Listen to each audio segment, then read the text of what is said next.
Muy bien, les voy a explicar un poquito lo que vamos a hacer. Estuve estudiando la palabra y encontré un texto en el cual el apóstol Pablo hace una oración por la iglesia. Y dije, qué interesante lo que Pablo pide por la iglesia. Porque nosotros somos llamados en el libro de Efesios y en muchas otras citas, ¿se acuerdan en Efesios, en la armadura cristiana, capítulo 6? Que oremos unos por otros, que oremos por todos los santos, con toda súplica y perseverancia.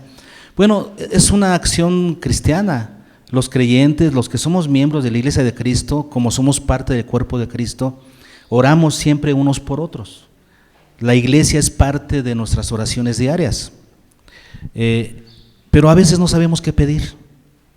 ¿Qué pido para mi hermano? ¿Qué es lo que puedo pedir a favor de él? ¿Qué necesita? Si no sé qué necesita, ¿qué puedo pedir? El apóstol Pablo nos enseña una oración intercesora. Motivado, en primer lugar, si ustedes, ¿cuántos de ustedes escucharon el mensaje del miércoles? Ok, algunos pocos, muy bien, qué bueno. Y ahí hablamos acerca ahí mismo en Colosenses, donde vamos a ir ahorita, Colosenses 1, el apóstol Pablo estaba contento porque la iglesia tenía fe, amor y esperanza. Fe en Cristo, amor por todos los hermanos y esperanza en los cielos. ¿Se acuerdan de eso? Entonces Pablo está contento porque en Colosas los hermanos manifiestan esas tres cosas que son importantes para la fe, que son importantes para la vida cristiana, fe, amor y esperanza. Entonces, alentado por haber visto esas características en la iglesia, pero también preocupado porque habían falsas filosofías que estaban queriendo penetrar en la iglesia de Colosas. Entonces, tenía esa situación, ¿no? Contento por cómo iban, pero preocupado por las amenazas que tenía la iglesia. Y entonces, ¿qué hace Pablo? Hace una oración pidiendo por la iglesia y pide 4 cosas. Nosotros vamos a aprender estas 4 cosas que Pablo pidió para tomarlos como un modelo, para que nosotros aprendamos qué pedir unos por otros. Y vamos a ir viendo esas 4 cosas una por una. Vamos a ver una y vamos a cantar algo y luego vamos a orar unos por otros pidiendo eso que nos enseña la palabra. Y luego vemos el segundo tema. Van a ser 4 temas de oración, los que toca el apóstol Pablo. ¿Les parece bien?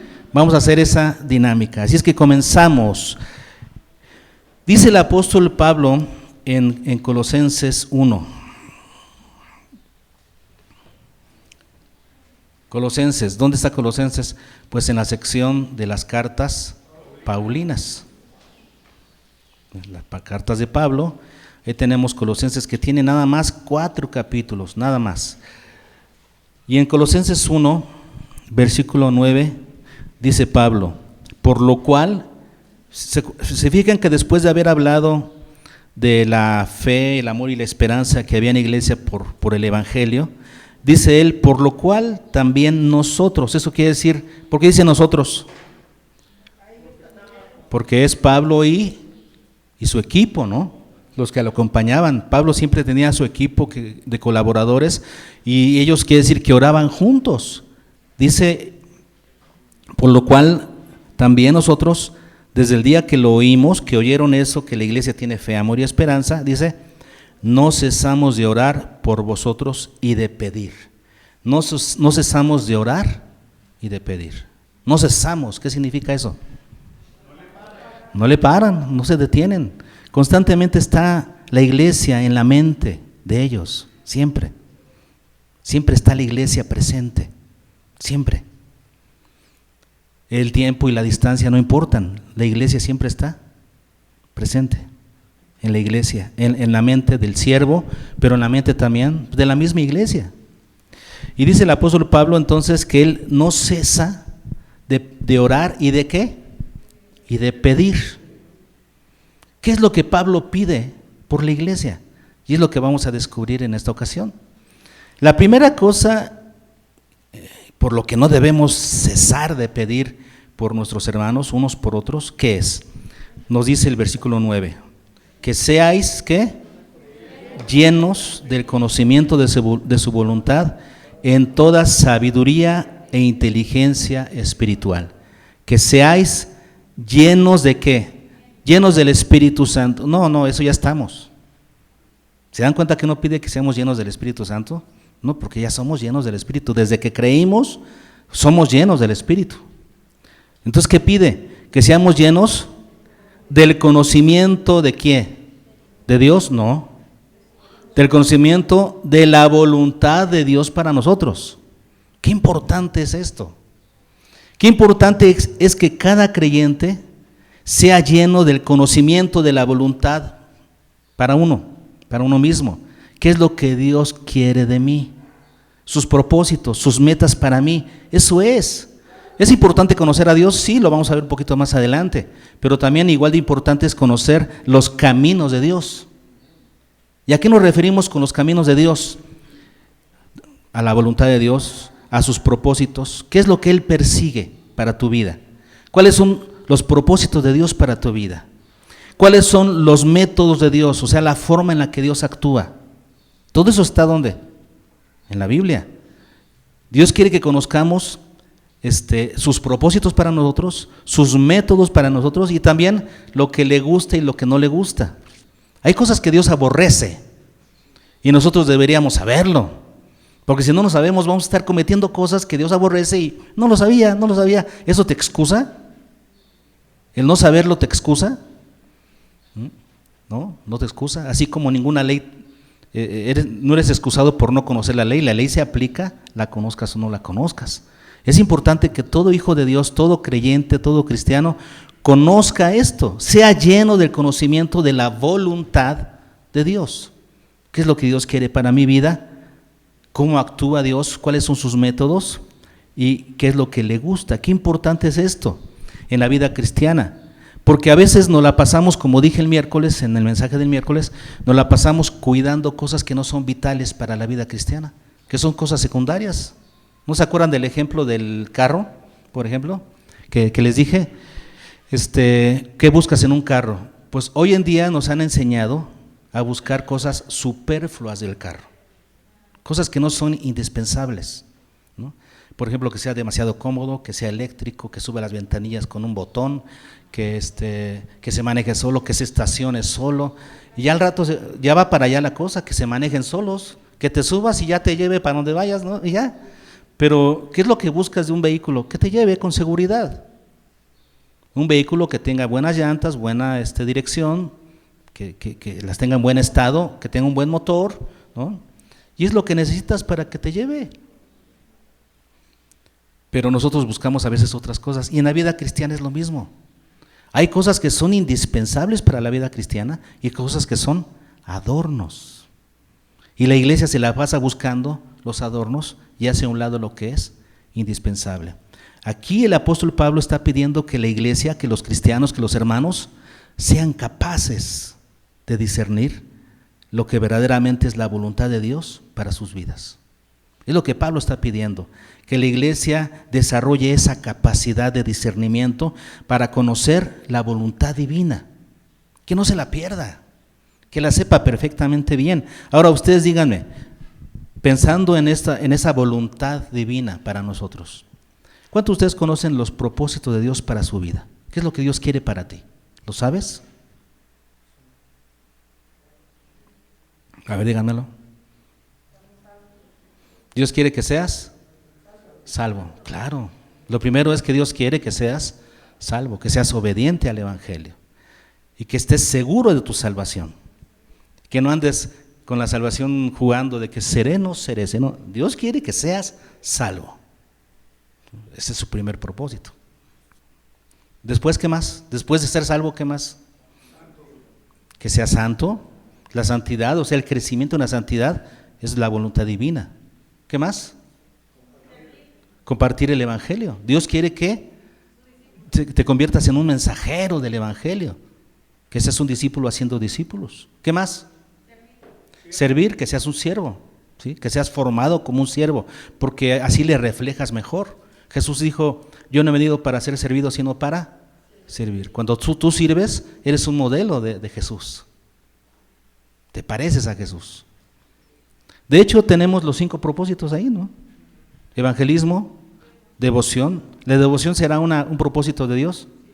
Dios quiere que tengas comunión con Él todos los días, ¿sí? No nomás los domingos. Ese no es un propósito de Dios. Él quiere que lo busques todos los días a través de las disciplinas devocionales. Es un propósito divino. El tercer propósito divino, la membresía. Que seas un buen miembro de la iglesia, comprometido con todos los aspectos de la membresía de la iglesia.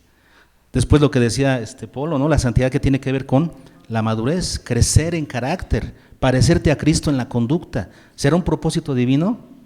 Claro que sí. ¿O será que Dios quiere que nada más digas que eres cristiano pero que no lo demuestres? Eso no es así. Y por último, que tengas ministerio, que seas un ministro del Señor, que te conviertas en un pescador de hombres. Ahora les pregunto, ¿esto lo sabes? ¿Es algo que deberías de saber? ¿Es algo que deberían saber tus hermanos en Cristo? Es algo que debes de pedir. Eso es parte de lo que debes de pedir por tus hermanos. Señor, que mis hermanos sean llenos del conocimiento de tu voluntad, que no les quede duda de los caminos que deben de seguir, de los métodos que deben utilizar. ¿Cuál es el método divino? ¿El discipulado? ¿Ser discípulo para ser discípulos es un método nuestro? No, es divino. ¿Cuál es el método de Dios para el evangelismo? La predicación del evangelio. Dar tu testimonio es una red, pero nadie se salva con tu testimonio. Se salvan escuchando el evangelio. Con tu testimonio son atraídos, es una red. Es bueno dar tu testimonio, pero tienes que compartir el evangelio. El método de Dios para dar salvación es compartir el evangelio de Jesucristo. Esos son los métodos de Dios que deberíamos de saber.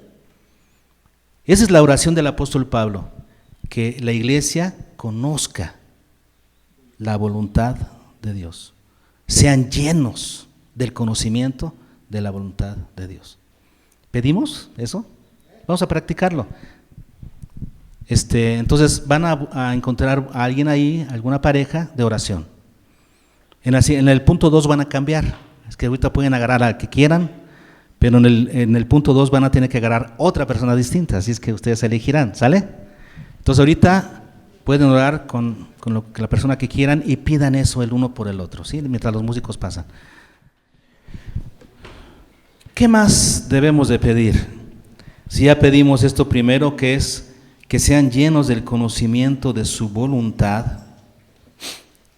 Lo segundo, en lo que no debemos cesar de pedir por nuestros hermanos, lo tenemos en el versículo 10. ¿Y qué dice el versículo 10? Vean cómo comienza. ¿Para qué? Eso quiere decir que ser llenos del conocimiento de la voluntad de Dios precede a esto.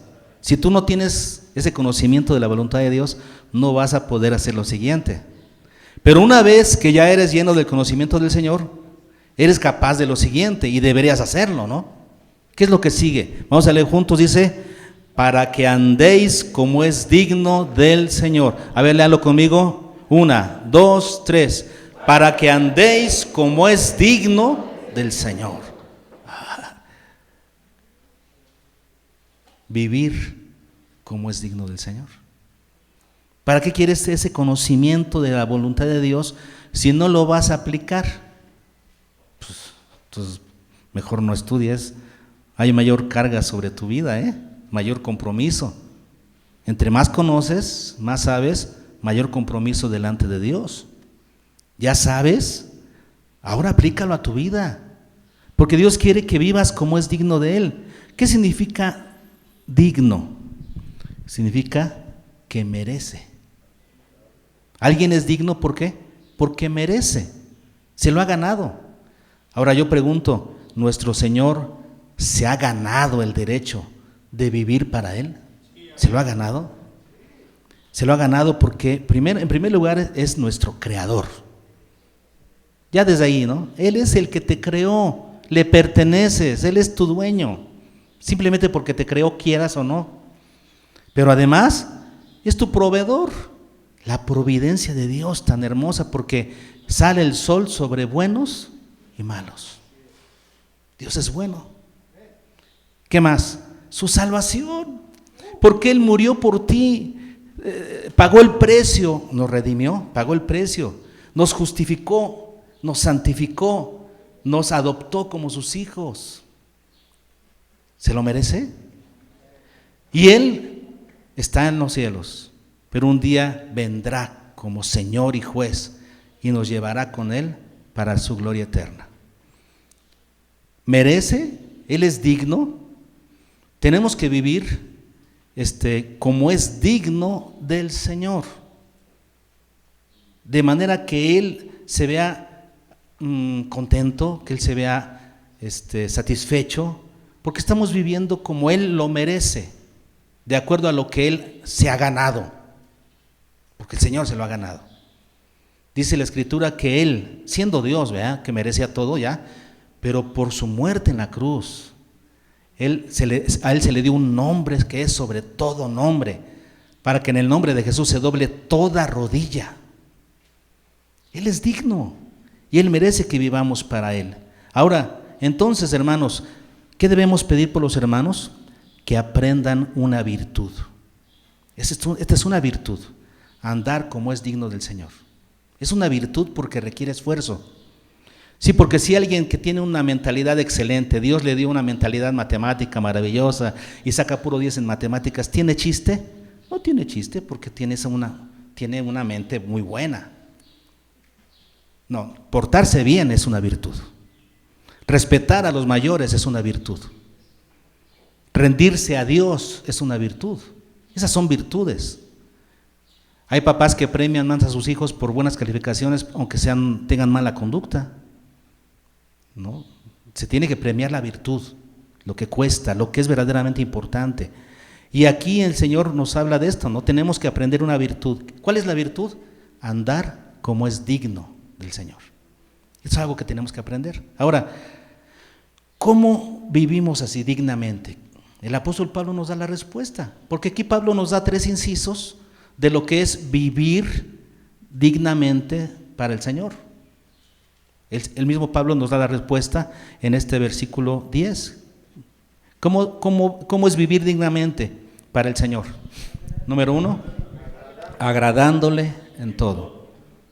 Él es digno de que vivas agradándole a Él. ¿Eso qué implica? ¿Qué implica esto de vivir para agradarle a Dios? Implica que ya no vivo para agradarme a mí. Eso implica. ¿Y Dios lo merece? Claro que sí. Dios merece que ya no vivo para mí. Ya no vivo yo, mas vive Cristo en mí. Y lo que ahora vivo en la carne, lo vivo en la fe del Hijo de Dios. Y dice en otro texto, para que los que viven ya no vivan para sí, sino para aquel que murió y resucitó por ellos. Entonces, vivir agradándole en todo implica que ya no vivo para agradarme yo, sino para agradar a mi Señor.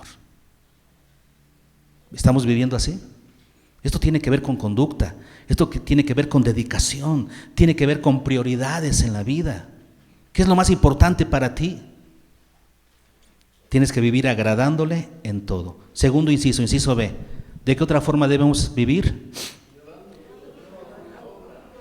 Llevando fruto en toda buena obra.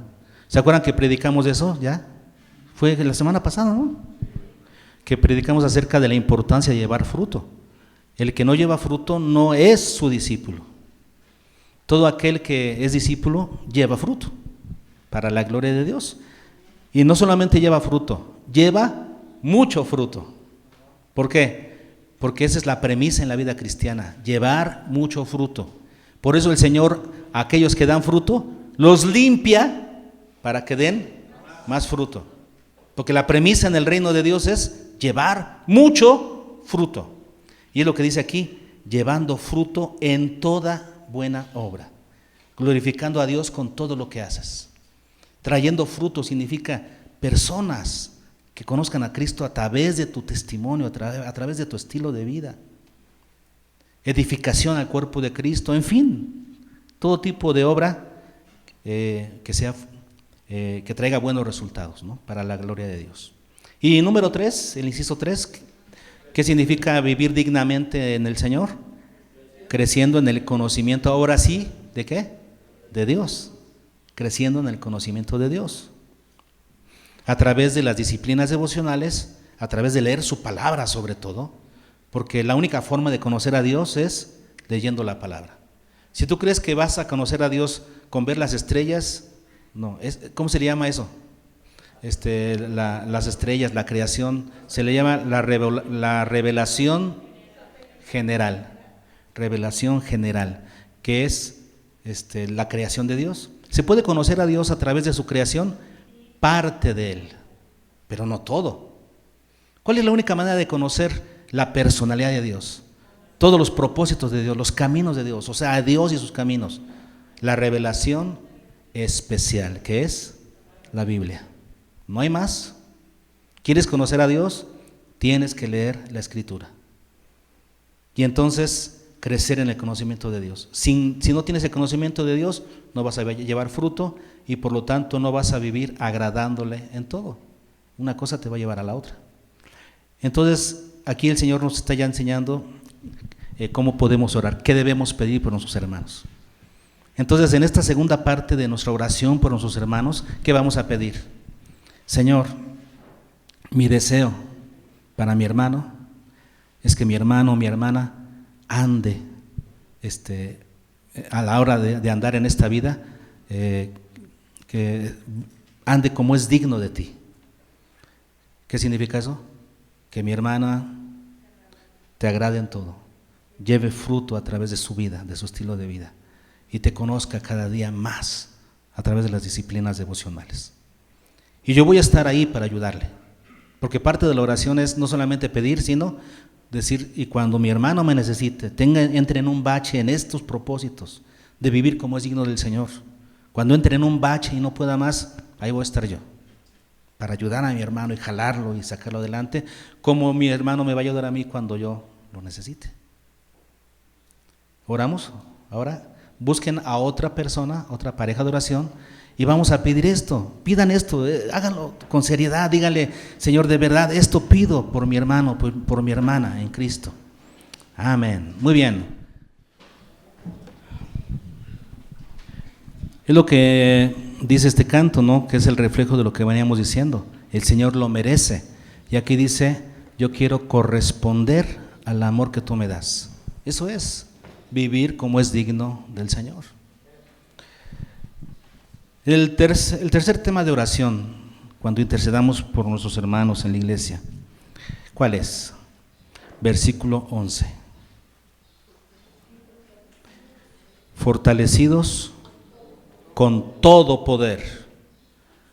Ahora, ¿conforme a qué? A la potencia de su gloria. Luego dice, ¿para qué? Para toda paciencia y longanimidad. Pues vamos a entenderlo, ¿no? Este tercer punto tiene que ver con mantener una dependencia hacia el Señor, ¿no? Que seamos dependientes de Dios, que nunca nos creamos suficientes. Esa es la mayor catástrofe de la vida, es que alguien se crea suficiente y que ya no busque a Dios. Que Dios ya vaya siendo, de haber sido el primer lugar algún día tal vez, después pues, ya sea el segundo, tercero, ya no es importante. Qué triste, ¿no? Entonces ya no hay cristianismo. Tienes que mantener una dependencia. ¿Hacia quién? Hacia el Señor. Para llevar fruto, lo vimos la semana pasada, ¿no? Separados de mí, nada podéis hacer. Nada es absolutamente nada. Tenemos que mantener una dependencia al poder de Dios conforme a la potencia de su gloria. Necesitamos entender que para todos los aspectos, cualquiera que este sea, cualquier aspecto de la vida cristiana, nosotros no somos suficientes. Para ningún aspecto de la vida cristiana. Por ejemplo, vamos a hacer un repaso. Para el evangelismo, para ser salvos, para recibir el evangelio, lo que tiene que ver con la salvación. Pues está claro, ¿no? Nosotros no podemos salvarnos. Nadie, ninguno de nosotros puede salvarse. No es por obras, nadie puede salvarse por portarse bien o por hacer cosas buenas. Todo esfuerzo es inútil, ya lo sabemos, ¿verdad? Todos conocemos eso por el evangelio. No podemos salvarnos a nosotros mismos, necesitamos del Señor. En cuanto a la devoción, si el Señor no nos abriera la puerta de su recámara, no podríamos entrar. La comunión con Él Es una obra de gracia, de la que disfrutamos. Qué increíble que la desaprovechemos como la desaprovechamos. Que no entremos a la cámara de nuestro Padre para platicar con Él. Qué increíble. Porque por una obra de gracia, sus puertas están abiertas. En cuanto a la membresía, ¿podríamos con los compromisos de la membresía sin la ayuda del Espíritu Santo? En cuanto a la madurez, ¿podríamos cambiar de conducta por nosotros mismos? ¿Podemos nosotros mismos cambiarnos? No podemos. Ni siquiera podemos servirle, tener un ministerio, si no es por su gracia. Servir a Dios es una obra de gracia. Deberíamos estar agradecidos de poder servirle. A veces pensamos que el que tiene que estar agradecido es Dios con nosotros. Que si le servimos, Él tendría que aplaudirnos y decir: ay, gracias por servirme, hijo mío. Nosotros deberíamos estar agradecidos de poder ser colaboradores de Dios. Todos los propósitos divinos son obras divinas, son obras de gracia. Y nosotros no podemos hacerlo solos. No somos competentes. En 2 Corintios 2, en 2 Corintios 3, 5, lo dice.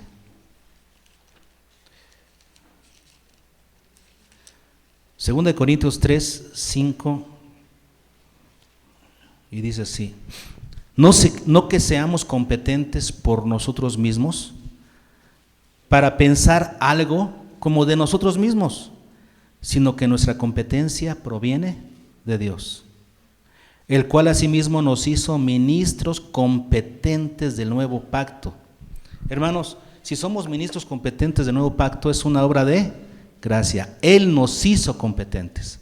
Nosotros no somos competentes por nuestra propia cuenta. Nuestra competencia proviene de Dios. Sin Dios nada podemos. Este es el sentido entonces de esta petición. Cuando oremos por nuestros hermanos, ¿qué tenemos que pedir? Señor, que mi hermano dependa de ti. Que mi hermano dependa de tu poder en su vida, para todos los aspectos de la vida cristiana. Para la santidad, para el servicio, para cualquier aspecto de la vida cristiana, que mi hermano aprenda a depender de tu poder. Y aquí el apóstol Pablo da un ejemplo, ¿no? Porque dice: fortalecidos con todo poder conforme a la potencia de su gloria, y luego dice: para toda paciencia y longanimidad. O sea, aquí Pablo ya nos da algunos ejemplos en los que necesitamos de Dios, sin los cuales no podríamos hacer nada bien. Necesitamos paciencia. Por ejemplo, en la vida cristiana, en todos los aspectos que ya dijimos: evangelismo, devoción, membresía, madurez y ministerio, para crecer en todas esas cosas necesitamos paciencia. ¿Y qué significa paciencia? Se refiere a saber darle a cada cosa su tiempo, saber respetar los procesos que hay en la vida. Y el discipulado tiene un proceso. Para poder trabajar para el Señor, fíjense bien, para poder ser siervos del Señor, si queremos ser siervos del Señor y servirle con todo el corazón, necesitamos adquirir paciencia. Porque las cosas no se van a hacer como nosotros queremos, ni cuando queremos, ¿verdad? Entonces quisiéramos ver allá a nuestros familiares convertidos. Ya estoy desesperado, que les hablo y les hablo y les hablo y no se convierten. Pues no es cosa tuya, es cosa de Dios. Tú eres llamado a predicar el evangelio con paciencia. Y cuando ya es cristiano, lo tienes que llevar de la mano, enseñándole la palabra, y va a tener fracasos, y se va a levantar, va a caer, se va a levantar. No puedes perder la paciencia, porque es un proceso. Aquí el apóstol Pablo nos está hablando de que necesitamos poder sobrenatural para tener paciencia en todas las cosas que tienen que ver con la vida cristiana. Sin ese poder sobrenatural de Dios, nos vamos a desesperar, o nos vamos a desilusionar, nos vamos a entristecer, nos vamos a lamentar y vamos a terminar abandonando la obra. Necesitamos paciencia, y la paciencia solamente la tenemos como una manifestación del poder sobrenatural de Dios sobre nuestras vidas. Es un don espiritual, ¿sí lo sabían? Es parte del fruto del Espíritu: amor, gozo, paz. ¿Verdad que sin el Espíritu de Dios poderoso actuando en nuestras vidas, no podríamos tener paciencia? Y luego habla el apóstol Pablo de longanimidad, que suena como a longaniza, ¿verdad? Ya se me antojó un taco, ¿verdad? Pero longanimidad, ¿a qué se refiere? Se refiere a tener un carácter templado. También es un fruto espiritual, ¿sí? Paciencia, benignidad, bondad, fe, mansedumbre, templanza. La templanza es la longanimidad. Entonces, ¿a qué se refiere? A tener un carácter templado. Un carácter que no se desequilibra por las emociones. Un carácter que no se desequilibra por las pasiones, sino un carácter siempre templado. Ni dominado por la tristeza, ni por la algarabía, por la extrema felicidad, porque las dos cosas son malas. El que está siempre deprimido, a todo dice que no cuando debía decir que sí. Y el que está siempre alegre, con la algarabía, a todo dice que sí cuando debería decir que no. Entonces necesitamos un carácter templado. Y ese carácter templado solamente lo tenemos con poder, ¿ya? Por la presencia del Espíritu Santo en nosotros. Necesitamos depender del poder de Dios para todos los aspectos de la vida cristiana. Para el ser y para el hacer, necesitamos del poder de Dios. Necesitamos pedir entonces, hermanos, que nuestros hermanos, que todos nosotros seamos dependientes de Dios, que dependamos de su poder, de ese poder dinamita para todos los aspectos de nuestra vida. El poder que levantó de los muertos a Cristo Jesús, la presencia del Espíritu Santo. Entonces, que seamos llenos del poder conforme a la potencia de su gloria. Ya sabemos otra cosa por qué pedir por nuestros hermanos, ¿eh? Que nuestros hermanos, que no seamos independientes, sino que seamos dependientes del poder de Dios sobre nuestra vida. ¿Ok? ¿Listos? Buscamos a otra pareja de oración diferente y vamos a pedir por ellos. El último tema de oración que nos enseña Pablo para orar unos por otros, en el cual decíamos no debemos de cesar de hacer. Nosotros no debemos cesar de orar por nuestros hermanos y de pedir esto. ¿Cuál es la cuarta cosa que debemos de pedir? Pues está en los versículos 12 al 14. 3 versículos. ¿Será importante que aquí abarca 3 versículos? Dice, con gozo, dando gracias. ¿Cómo debe vivir el cristiano? ¿Cómo deberíamos de vivir los creyentes? Con gozo y dando gracias. Son 2 virtudes que debemos aprender, que a veces escasean, ¿no?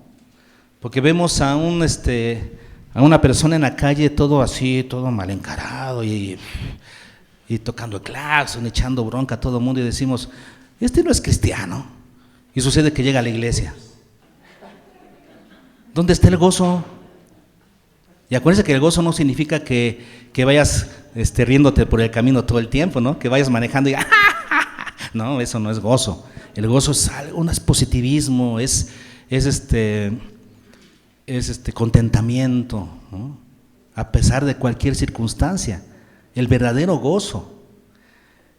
El gozo y la gratitud. El creyente que no es agradecido es un ingrato, ¿no? Es un ingrato porque todo lo que tenemos lo hemos recibido. ¿Cómo es posible que no demos, como dijo Salomón, si de lo recibido de tu mano te damos? O sea, ¿qué chiste tiene? De lo recibido de tu mano te damos. Y sin embargo, no lo hacemos. ¿Dónde está la gratitud? Son 2 virtudes del cristiano. El cristiano tiene que aprender a estar gozoso y agradecido. Pero ahora la razón, ¿por qué? ¿Por qué el creyente debería estar gozoso y agradecido? Y primeramente aquí dice, ¿a quién? ¿A quién tendríamos que estar gozosos? ¿Con quién gozosos y a quién agradecidos? Al Padre. Nos dirigimos. Acuérdense que todas nuestras oraciones son dirigidas a el Padre, en el nombre de Jesús, con la dirección del Espíritu Santo. Pero ¿a quién nos dirigimos siempre? Al Padre. A Él dirigimos nuestras oraciones. Por eso dice aquí, con gozo, dando gracias al Padre. Ahora, ¿qué ha hecho el Padre por nosotros como para que estemos agradecidos? Vean lo que dice ahí. ¿Qué dice? nos hizo aptos para participar de la herencia de los santos en luz. Él nos hizo aptos. Si Él no quisiera, si no fuera por Él y por su gracia, nosotros no podríamos participar de la herencia que nos está esperando en los cielos. ¿Sí saben que nos está esperando una herencia? Que lo que es nuestro está allá. Aquí nada es nuestro, aquí somos administradores. Lo nuestro está allá. Allá está lo verdadero. Bueno, pues el Padre es el que nos dio la capacidad de participar de esa herencia. Sin Él no podríamos. De la herencia con los santos en luz. ¿Y qué más? ¿Qué más hizo el Padre por nosotros? El cual nos ha librado de la potestad de las tinieblas. Esta es una obra de gracia de Dios. Dios nos ha librado de la potestad. ¿Qué significa eso? La potestad. Del poder. ¿Cuántos de ustedes estaban esclavizados por el poder de las tinieblas? Levanten la mano. Los que estaban esclavizados por el poder de las tinieblas. Todos, claro, todos. ¿Sí? Hasta los que nacieron en cuna cristiana, no se hagan. Por supuesto que sí. Todos los que nacieron en cuna cristiana somos hiperpecadores, igual que todos. Éramos esclavos de las tinieblas. Pero ¿qué hizo el Señor en su gracia? Y dice, y trasladado al reino de su amado Hijo. ¿Qué hizo el Padre? Nos trasladó. ¿Qué es trasladar? Llevarnos de un lugar a otro. Estábamos en el reino de las tinieblas, pero ahora nos ha trasladado al reino de su amado Hijo. Ahora somos ciudadanos del reino celestial. Esto es lo que el Padre ha hecho por nosotros. ¿Deberíamos de estar agradecidos? ¿Deberíamos estar gozosos por esto? Y luego, ¿qué hizo Jesús por nosotros? Dice, al hablar del Hijo, Pablo no puede dejar de hablar de las virtudes del Hijo. Ya lo mencionó, al reino de su amado Hijo, y dice, en quien tenemos, ¿de quién está hablando ahora? Del Hijo, de Jesús, en quien tenemos redención por su sangre, el perdón de pecados. ¿Están agradecidos por eso? ¿Están gozosos por eso? Si alguien no está gozoso y agradecido por esto, entonces quiere decir que no es cristiano. ¿Sí? Porque esto es lo que nos motiva todos los días. El gozo y la gratitud por la obra redentora de Cristo, porque fuimos trasladados de las tinieblas a la luz. Ese gozo y esa gratitud es la que nos mueve todos los días a buscar al Señor, a servir al Señor, a conocer al Señor. No somos movidos por otras cosas secundarias, externas. Nuestro amor por Dios no es porque nos sana o porque me da dinero. No, esas son añadiduras. Mi gozo y mi gratitud es por lo que Cristo hizo en la cruz del Calvario. Me redimió y me justificó en la cruz. Y eso me basta para rendirle mi vida todos los días, vivir para Él y servirle. Esto es lo que motiva al cristiano todos los días. El cristiano que pierde el gozo de su salvación, perdió todo. No ha entendido el Evangelio. El que es verdaderamente cristiano, desde que entendió lo que Cristo hizo, eso es lo que lo motiva todos los días. Todos los días se levanta con un aleluya de la cama. Para los cristianos no hay eso de que me levanté con el pie izquierdo. No hay, no existe. Porque el cristiano todos los días se levanta con un aleluya, con un gozo y una gratitud por lo que el Señor hizo en su corazón, por lo que Cristo hizo en su vida. Si no tienes esa capacidad de manifestar gratitud, ¿sabes qué? Todos los demás aspectos de la vida cristiana ya no tienen sentido. Ya no tienes ni por qué pedir por las otras 3 cosas que pedimos hace un momento. Esto es vital. Entonces, ¿por qué se pierde el gozo de la salvación? Porque cuando no tienes comunión con Dios, cuando te alejas de Dios, eres malagradecido. ¿Qué hizo David que perdió el gozo de la salvación?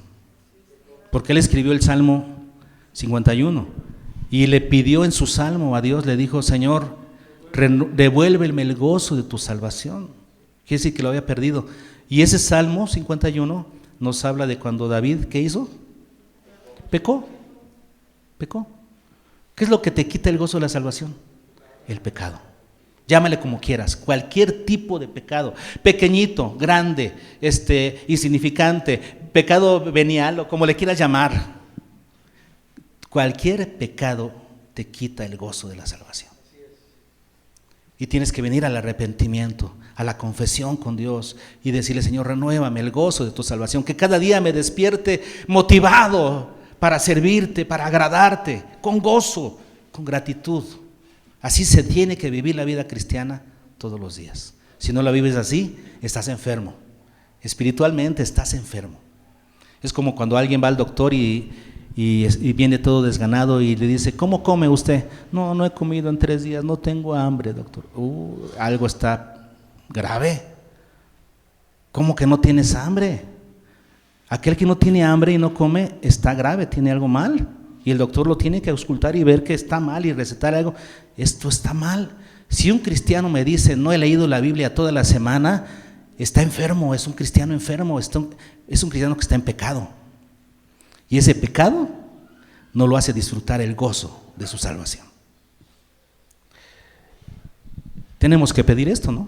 Es algo para pedir por nuestros hermanos. Que mi hermano, que mi hermana, Señor, manifiesten una actitud, el gozo de tu salvación y la gratitud por lo recibido, por la salvación recibida. Que manifiesten gozo y gratitud. Que vivan con esa actitud durante toda su vida cristiana. ¿Listos para pedir unos por otros? ¿Es una oración necesaria? Es una oración que nos direcciona hacia la voluntad de Dios. Entonces pidamos, ¿sí? Busquen a alguien más con quien le gustaría orar. Yo creo que Dios ya está poniendo en su corazón a alguien con quien tienen que ir para orar con Él. Así es que busquen a esa persona y oremos por ellos en esta hora. Hemos aprendido 5 temas básicos que deberíamos incluir siempre en nuestra intercesión por los hermanos. ¿Sí? ¿Cuáles son? Vamos a orar que nuestros hermanos desarrollen una capacidad. ¿Cuál es esa capacidad? Discernimiento para conocer su voluntad. Que mis hermanos sepan la voluntad de Dios para su vida. Que sepan perfectamente bien lo que Dios quiere para sus vidas. Segunda cosa, aprender una virtud. Una vez que ya adquirí conocimiento, necesito tener una virtud. Si no, el conocimiento se vuelve vano y hasta peligroso. Pero necesito, después del conocimiento de la voluntad de Dios, necesito aprender una virtud. Andar como es digno del Señor. ¿Y cómo ando dignamente delante del Señor? Agradándole en todo, llevando fruto en toda buena obra y creciendo en el conocimiento de Dios. Eso es vivir conforme a su voluntad. Eso es vivir dignamente al Señor. Tercer tema de oración: mantener una dependencia. Que mi hermano aprenda a depender del poder de Dios, de ese poder sobrenatural que es el poder del Espíritu. Porque separados de Él, nada podemos hacer. Entonces, que mi hermano aprenda a depender de Dios. Y por último, que mi hermano manifieste una actitud de gozo y gratitud. ¿Por qué? Por la salvación. Que el enfoque sea la salvación. Dice Hebreos 12, puestos los ojos en Jesús, el autor y consumador de la fe. Entonces, que el Señor pues sea el que dirija nuestra oración. Estos son los 4 temas de oración. ¿Ya aprendimos? ¿Los vamos a practicar? ¿Sí? Para que diariamente estemos orando por nuestros hermanos.